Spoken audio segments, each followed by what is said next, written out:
commercial. Ça va rejoindre ce point-là, mais c'est une très bonne question. Alors, comment on peut imaginer justement demain, et ça a déjà commencé d'ailleurs, moi je le vois par exemple entre Paris et la Guadeloupe, je ne sais pas s'il y a beaucoup de gens qui ont pris l'avion quand même cet été ou récemment tout simplement. Mais ce qu'on peut imaginer, moi, de tout ce que j'ai pu lire, entendre, etc., c'est clairement des formalités beaucoup plus lourdes. Voilà, avec un filtrage. Donc, est-ce que ça va être en termes de vaccin? S'il y a un vaccin qui sort et que c'est à ce moment-là que les vols rouvrent, est-ce qu'on aura l'obligation de voyager en présentant comme une carte d'immunité, comme pour le vaccin contre la fièvre jaune? Quand on va en Guyane, par exemple, il faut ce vaccin-là, sinon on ne peut pas voyager. Il faut qu'il soit fait sous un certain délai. Et c'est seulement à cette condition-là qu'on peut voyager. Donc, est-ce qu'on aura cette obligation-là pour partir ou pas aux États-Unis? Est-ce que ce sera du coup juste la présentation comme actuellement entre, je reprends l'exemple de Paris-la Guadeloupe, avec un test, avec un certificat de présentation, ou bien est-ce que le test sera fait à l'arrivée avec les normes internes? Un contrôle des températures, notamment un contrôle des températures avec, ils sont vraiment en train d'innover en ce moment avec des caméras thermiques qui vont permettre de mesurer tout ça. Est-ce que ça va être aussi, j'ai imaginé ça c'est mon idée à moi, des heures limites d'enregistrement beaucoup plus tôt, parce que du coup, comme leur limite d'enregistrement va être plus tôt, parce que du coup, il va falloir vérifier tout ça, c'est quand même beaucoup de vérifications, surtout aux États-Unis avec tout ce qui est ESTA, visa, etc. Donc ça veut dire, du coup, peut-être les personnes qui partent de province, je ne sais pas, qui avaient le temps de faire un préacheminement, elles vont peut-être devoir arriver plus tôt à l'aéroport la veille parce que leur limite d'enregistrement sera plus tôt. Voilà. Ça, c'est vraiment des choses, on n'y pense pas, mais ça peut être le cas. Est-ce que, du coup, il y aura des cabines de désinfection comme à Hong Kong? Apparemment, il y a des cabines qui permettent d'éliminer le virus au bout de 40 secondes.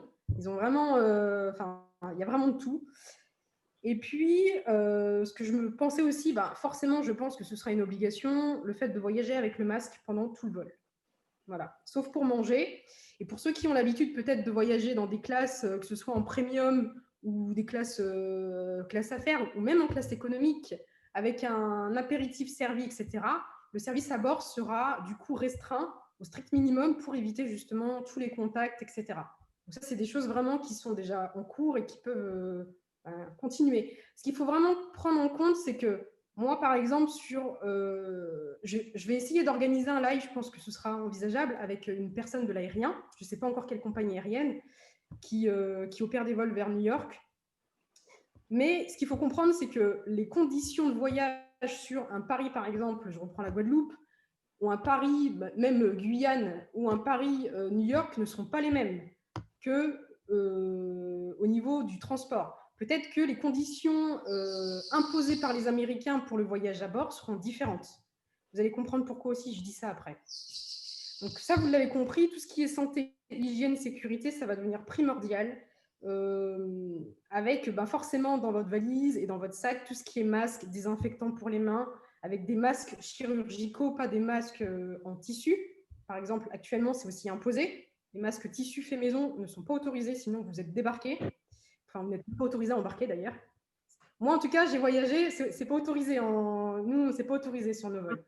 En Espagne, en Madrid, moi j'ai fait La Corogne, San Sébastien, et après j'ai fait dans l'intérieur de l'Espagne, les gens ils ont tout type de masques. Hein. Il y a le FFP2 là, une espèce de blanc comme ça, le bleu, et après les masques qui se sont faits, et zéro contrôle par rapport à ça. Ça confirme vraiment que selon les marchés, les compagnies aériennes doivent appliquer les normes souhaitées. Donc, en tout cas, moi, je pense que, vu comment les Américains sont très... voilà, je pense que ça va être masque, norme, voilà. Et alors, du coup, tu penses qu'il y aura le taux de remplissage qui sera fait comment?